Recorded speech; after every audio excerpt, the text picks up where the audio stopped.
할렐루야. 오늘도 설교 나눔을 시작하겠습니다.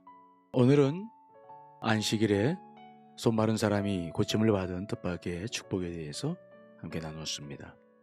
이 사건은 그저 단순히 보기에는 손 마른 사람이 병고침을 받았다, 그런 사건일 수 있어요. 하지만은 여기에는 안식일에 대한 깊은 의미가 담겨 있습니다. 사실 성경에 보면은 예수님과 바리새인들 사이에 계속적인 갈등의 주제가 되는 것들이 있는데, 그 중에 대표적인 것이 안식일 논쟁이에요.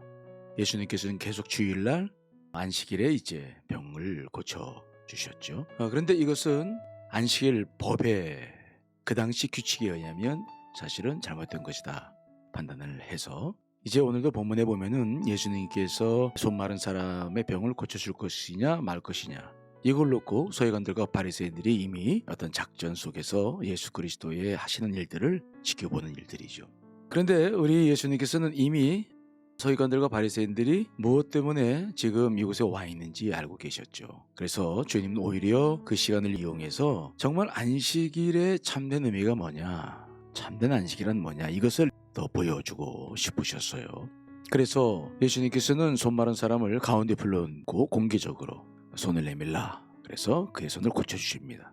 이 사건으로 인해서 안식일에 대한 논쟁들은 계속해서 가속화되고요. 그러나 예수님께서 이걸 통해서 무엇을 드러내려고 하시느냐라고 하는 것은 우리가 중요하게 봐야 될 일들이죠.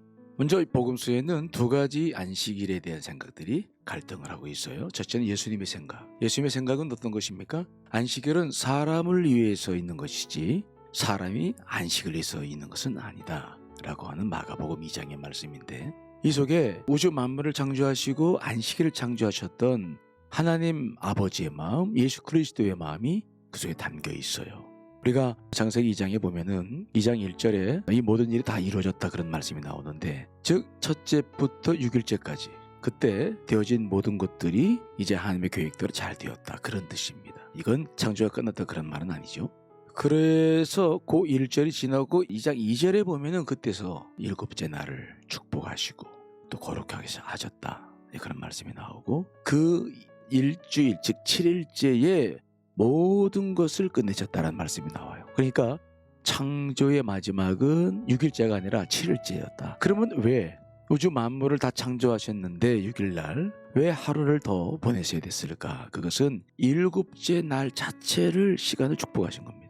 그러니까 하나님께서 모든 것을 창조하셨던 공간과 만물들, 그것들이 복을 받을 수 있는 시간을 만드셨는데 그것이 바로 일곱째 안식의 날이었다.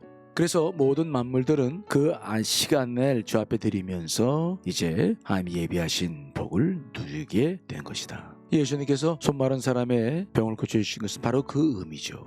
유대 지도자들은 그들은 이제 예수님과 다르게 어떤 안식일 법에 관심을 갖고 있었냐면은 출애굽하면서 받았던 십계명, 즉 제4계명에서 안식일을 거룩히 지키라 라는 그 말씀으로부터 출발하죠. 그런데 이스라엘 백성들이 그 말씀을 지켜오다가 결정적으로는 주전 586년 남유다가 바벨론에 완전히 멸망하면서 포로 생활을 하잖아요. 70년 동안. 그 70년 동안 포로 생활하면서 그들은 안식일을 잊어버려요. 왜냐하면 안식 지킬 수가 없잖아요. 포로니까. 성전도 없었고. 그래서 그 초반기에 그들은 안식일을 잃어버렸는데, 그 중에서 이제 유대인들 가운데서도 바사 제국의 리더십을 갖게 된 사람들이 생겨나면서, 또 우리가 알고 있는 다니엘도 있고요, 느헤미도 있고요, 에스더도 있죠. 그러니까 그러한 사람들이 성장하면서 이스라엘이 다시 이스라엘의 정체성을 회복하려고 노력을 하는데, 그때 일어난 일이 안식일을 지켜자 하는 운동이죠. 그래서 각 유대인들이 살고 있는 촌마다 회당을 세워요. 요즘과 교회와 같은 것. 거기서 모여서 정기적으로 예배를 드리고, 그 다음에 말씀 회복 운동을 펼쳤죠. 서기관들이 말씀을 가리키고 또 말씀을 원본을 다시 또 필사해서 나누고, 그러면서 이제 안식일을 그렇게 지키는 운동들이 일어나기 시작해요. 그 운동은 70년 포로 생활이 끝나고 예루살렘으로 돌아가서 제2차 수룹바벨 성전이 준공됨과 더불어 학사 에스라가 들어가서 더 튼튼하게 자리를 잡습니다. 근데 그때부터 이 안식일을 거룩히 지켜야 된다는 생각을 가지고 규정들을 많이 만들기 시작해요. 특별히 바리새파들이 일어나서 이제 강하게 안식일에 대한 지킴에 대한 이야기들을 하면서 결국 그것이 예수님 당시 바리새파랑 연결이 돼요. 예수님 당시에 바리새파가 가장 강력하게 활동을 했던 절정기였죠. 그래서 지금 예수님이 가지고 있는 안식일에 대한 생각과 이 유대 지도자들이 가지고 있었던 규칙들이 갈등을 빚는 상황에 있는 것이죠. 그러나 주님께서 봤을 때에 그들의 규칙 중심으로 안식을 바라보는 것은 부정적 차원에서 안식일을 지키는 거잖아요. 사실은 거룩하고 축복을 받을 그날인데 그들이 그 모든 시간들을 부정적으로, 즉 규칙을 중심으로 지키다 보니까 축복의 시간들을 갖지 못했다.